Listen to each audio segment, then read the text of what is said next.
Caros irmãos e irmãs, estamos meditando o início do Evangelho de São Marcos, um dos 4 evangelhos disponíveis para a nossa meditação nas Sagradas Escrituras. E nesse início do Evangelho de São Marcos, o autor sagrado, Marcos, quer ressaltar uma coisa bastante importante para nós. Os primeiros versículos dizem o seguinte: é completado o tempo, convertei-vos, crede no Evangelho, o reino dos céus está próximo. Como que dizendo para todas aquelas pessoas do Antigo Testamento, que foram formadas pelo Antigo Testamento, aquele povo que esperava ansiosamente por um Salvador que lhes desse de fato felicidade, Jesus estava como que dizendo para eles: chegou o momento da vida feliz, é agora, convertam-se, creiam em mim e vocês serão felizes. Essa foi a pregação, e ele andou pregando essas coisas por vários lugares.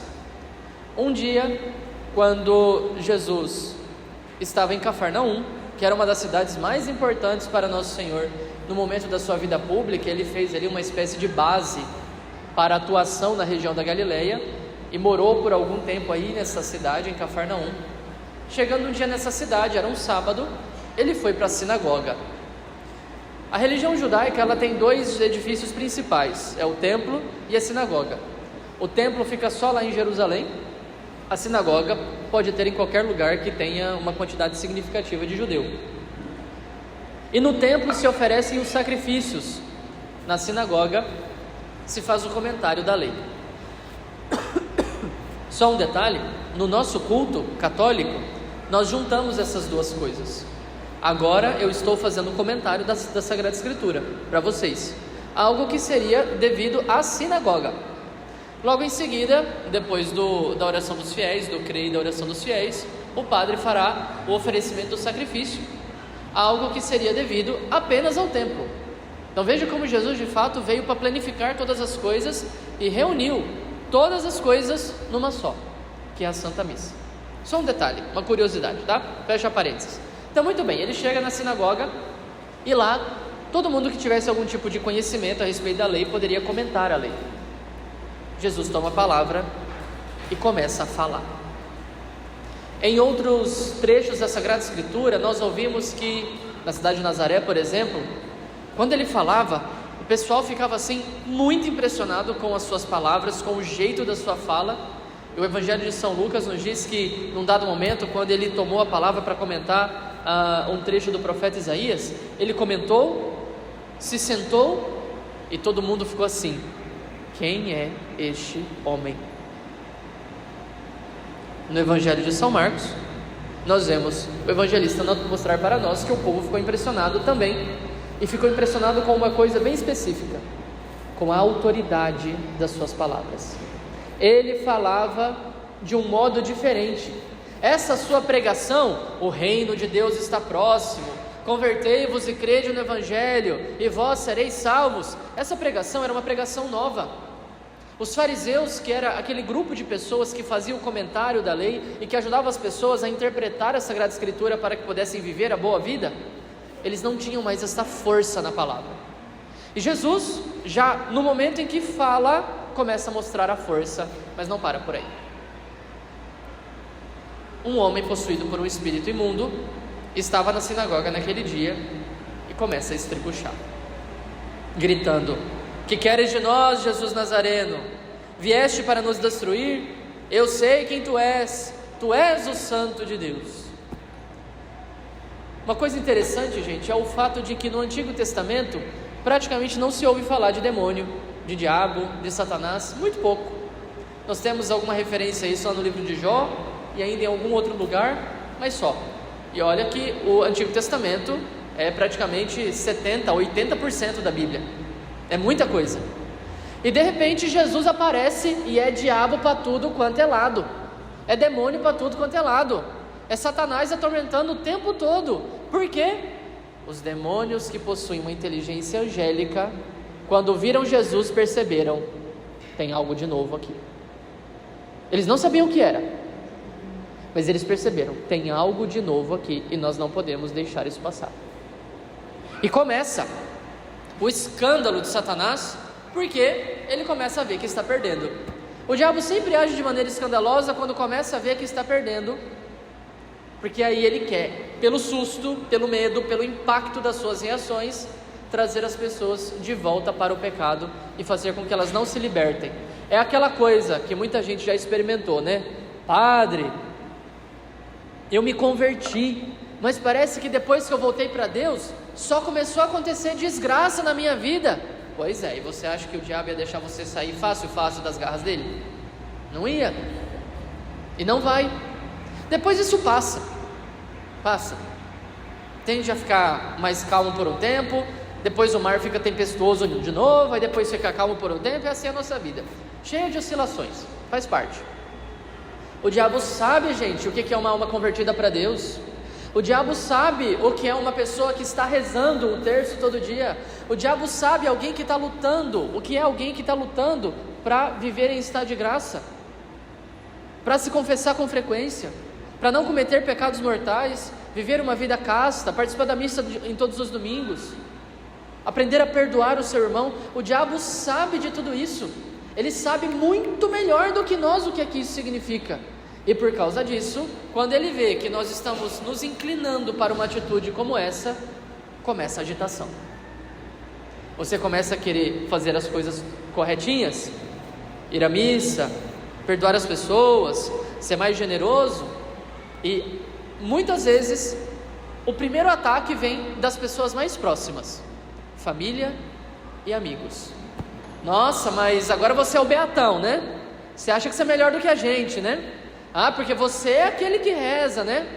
E ai de você se der algum deslize, porque o mundo pode pecar, o cristão não. De fato deveria ser assim, né?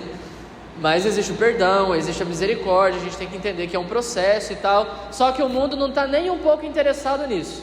Então se você se decide por Deus, começa a viver uma vida santa, está lutando, está se esforçando, se você dá um deslize, eles vão jogar na sua cara.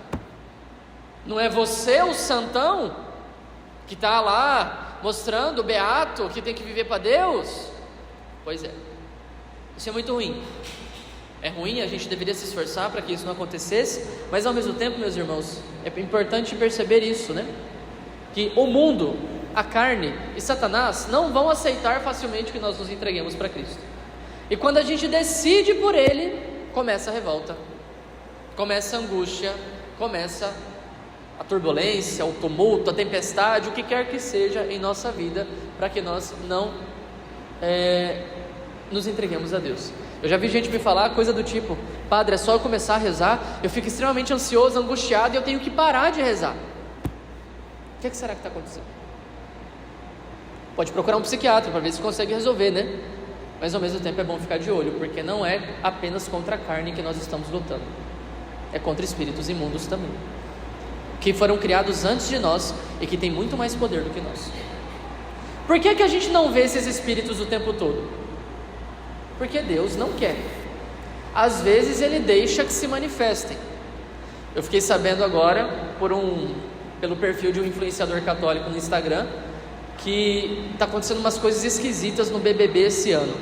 Uma moça surtou, teve um surto psicótico, de madrugada teve um cara que se levantou e começou a dar mostras de algum tipo de possessão diabólica, ou pelo menos algum surto psicótico também acontecendo. Enfim, coisas esquisitas vão acontecendo, mas Deus nos protege muito, gente. Deus nos protege demais, porque Ele não quer que a gente lute dessa forma contra Satanás. Às vezes Ele deixa para que a gente veja que é preciso lutar. E o diabo age, e se o Senhor dá uma brecha, Ele vai tomar essa brecha. Então saibam disso. Nós estamos sendo atacados? Sim, mas porque Deus quer. Porque se Ele não quisesse, Ele teria acabado com isso tudo. Ele quer.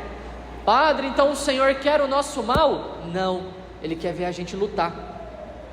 Ele quer ver a gente se esforçar, porque o reino dos céus é dos violentos, e aquele que se esforça para viver na graça de Deus, certamente será recompensado.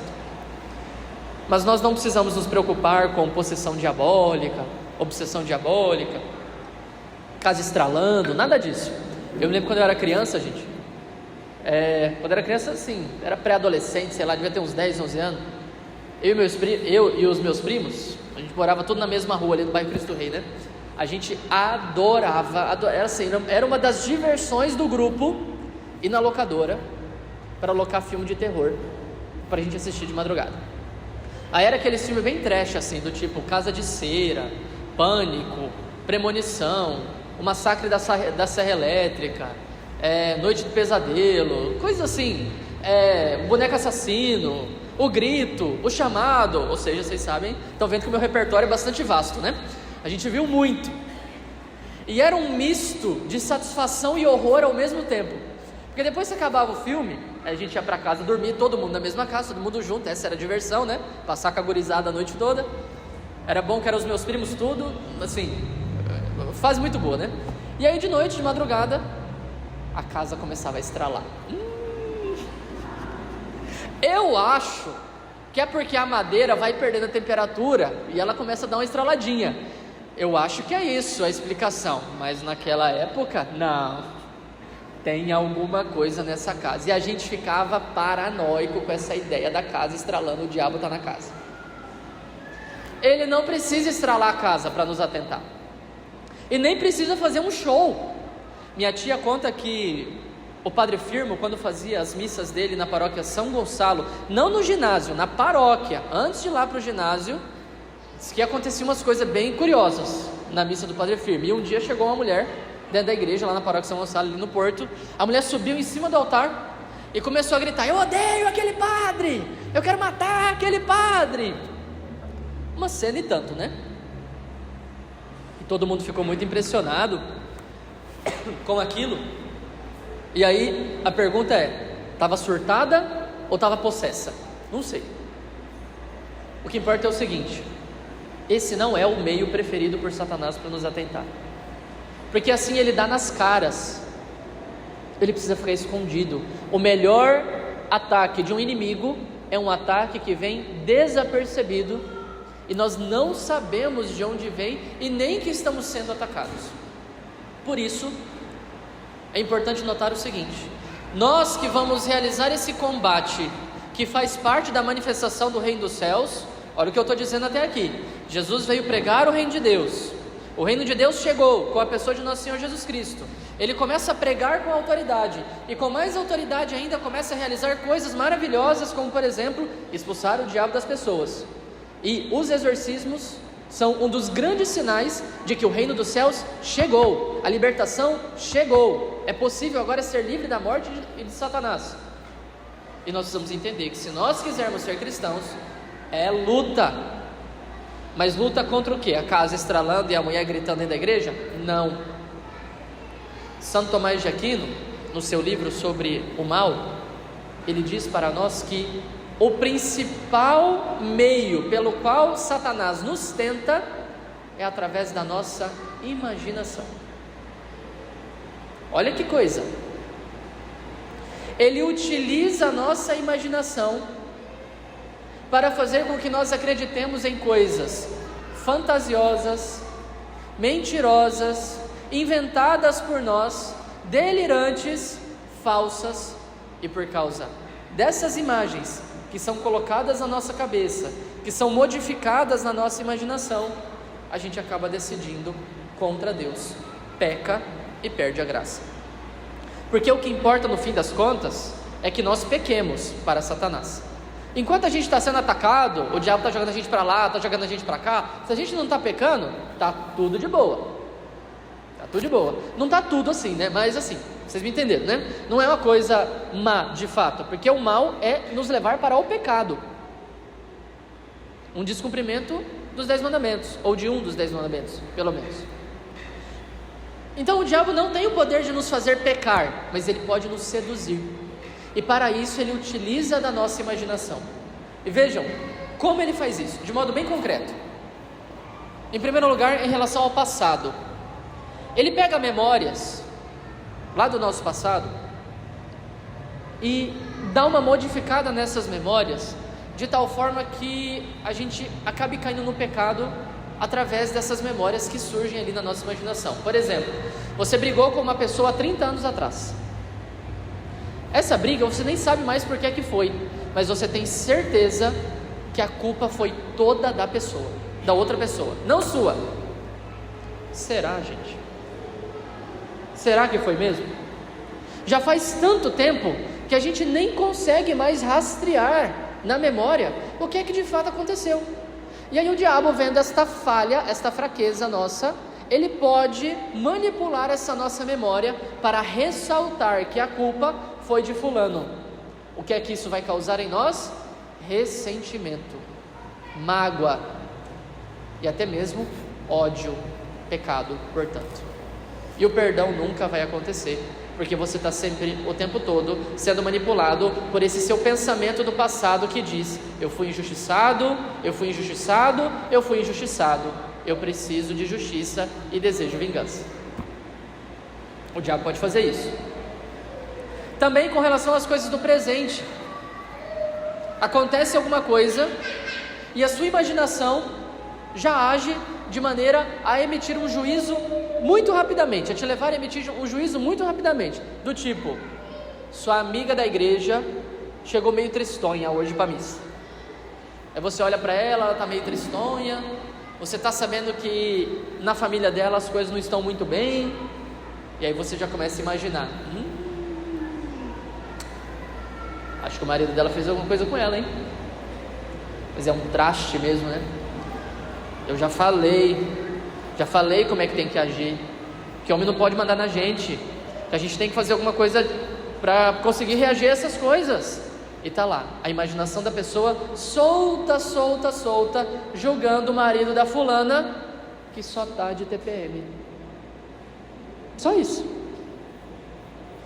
Ou pior, a mulher, quando tá de TPM, e o marido chega, e ela começa: não me dá atenção, não fala comigo, e se fala, não quero falar com você, me deixa sozinha.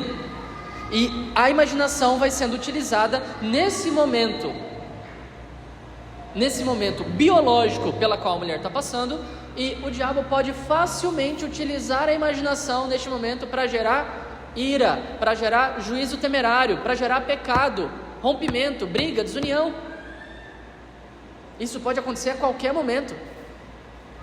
Você está no trânsito, vem um desses motoqueiros abençoados que passam ao seu redor, costurando o trânsito, e você não sabe para onde jogar o carro, porque se você joga o carro à direita, você deixa um tetraplégico, você joga o carro à esquerda, você mata outro. E aí vem aquela tentação de imediato, um pouco movida pela imaginação, mas é uma praga mesmo, né? Tinha que morrer mesmo para aprender. Vejam como nós estamos o tempo todo sendo tentados para o pecado. Isso no presente. E também com relação ao futuro. E aqui é perigosíssimo. Por quê? Nós temos a capacidade, pela nossa constituição humana, nós temos a capacidade de prever alguma coisa do futuro. Por exemplo, o rapaz está crescendo, chegou na adolescência, não quer saber de trabalhar, só fica jogando videogame, responde aos pais, começa a pegar dinheiro da carteira do pai, pega o cartão de crédito e não dá satisfação, pai e mãe não faz nada, a gente olha para aquilo e vai dizer o quê? Esse menino vai dar muito trabalho. É uma previsão de futuro, certo? Esse menino vai dar muito trabalho. E de fato, se não acontecer nenhuma mudança, vai dar muito trabalho mesmo. O diabo, que tem uma inteligência angélica e portanto consegue ver muito mais lá na frente, a partir daquilo que está acontecendo no presente, ele vê as consequências das nossas ações muito melhor do que nós. Por isso ele consegue prever, entre aspas, mais do que nós. Ele pega essa previsão de futuro, coloca na cabeça das pessoas, e as pessoas começam a acreditar que realmente aquilo vai acontecer, e de fato acaba acontecendo, porque a pessoa se orienta para aquilo ali. Um padre exorcista americano chamado Chad Ripperger, ele comenta que esse é o principal meio pelo qual Satanás influencia as pessoas que são médiums. Os médiums, eles têm esta visão profética das coisas, muitas vezes porque estão sendo manipulados na sua imaginação pela força diabólica. Por isso essa história de consultar tarô, cartomante, adivinhação, ir no espiritismo, mesa branca, terreiro de macumba e qualquer outro tipo de coisa que mexa de alguma forma com adivinhação, com o futuro, com coisas esotéricas, é perigosíssimo, porque o diabo é mais esperto do que nós, e logo logo a gente se enreda e se envenena. Eu tô querendo dizer que com relação a tudo isso, que todas as vezes que nós somos tentados na nossa imaginação é Satanás? Não, porque nós temos muita criatividade para o mal, tá? Nós seres humanos estamos para a párea quase, em alguns casos, mas essa é uma forma privilegiada pela qual Satanás age para nos levar para longe de Deus. E eu estou dizendo isso para que vocês fiquem atentos, porque as nossas tentações, na maioria das vezes, elas se dão na imaginação. Às vezes é só a nossa carne desordenada mesmo, nosso egoísmo carnal, que quer fazer as coisas do nosso jeito, e outras vezes é uma tentação diabólica. Acontece, por exemplo, muita gente já falou isso para mim, né? Quando vem se confessar e diz: padre, eu quero pedir perdão por pensamentos impuros na hora da missa. Aí eu já pergunto, que eu já comecei a perceber que tem uma constância nisso daqui. Que momento que foi? A pessoa diz: na hora da consagração. De repente uma enxurrada de pensamento impuro começa a me atingir, eu não sei o que fazer. O diabo sabe onde atacar. No momento mais precioso em que o pão e o vinho está sendo consagrado, está lá Satanás nos atentando para pensar em coisas impuras. Nós estamos em guerra, meus irmãos. O reino dos céus chegou? Sim, mas nós estamos em guerra. E esta guerra precisa ser travada com muita confiança, esperança e amor em nosso Senhor Jesus Cristo, que vai nos ajudar a lutar. A gente luta de frente? Chama Satanás para o fight? Não, porque a gente vai perder. A gente luta indiretamente, indo para Jesus e buscando em primeiríssimo lugar sair do campo de atuação dele. Como é que a gente sai do radar do demônio? Quando a gente se confessa e sai do pecado. Uma pessoa em pecado mortal está no radar do diabo, e é muito mais fácil para o demônio atingir uma pessoa em pecado do que uma pessoa que está em graça. Aí a sua vida está toda tumultuada, atormentada, um caos, uma angústia, uma neurose só, e muitas vezes é só porque você não está levando a vida da graça com seriedade, não se confessa, não procura fazer a vontade de Deus, e está vivendo uma vida cada vez mais neurótica, louca, descompensada, sendo joguetinho nas mãos de Satanás. Vamos mudar isso, gente. O reino dos céus chegou, mas nós temos que lutar para nos mantermos firmes nele. Vamos mudar isso. Com a graça de Deus, dá para mudar. Ele tem poder e tem autoridade para nos ajudar.